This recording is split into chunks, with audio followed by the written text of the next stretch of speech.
clicknorlando.com. We're streaming on YouTube. What else, Jonathan? News 6, our pinpoint weather app, clicknorlando.com. So wherever you need us, we are going to be there. All right, we're going to toss it now over to you, Jonathan.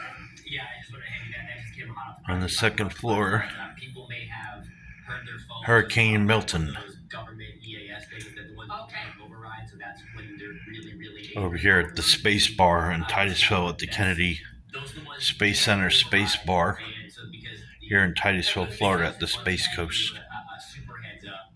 We have a little lull in the rain right now. We had some bad tornadoes just east of here in Cocoa Beach. And right here, this is facing north basically. And that way is east. And I don't know if you can see that bus out there in the back there in the background there in the trees. Past the tree there, sorry about the glare. There's a tree company there, I guess associated with FEMA. A bunch of bucket trucks, I don't know if you can see them all out here.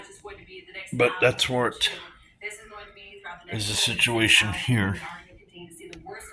So, alrighty.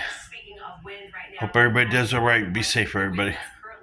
Hurricane Milton. 73.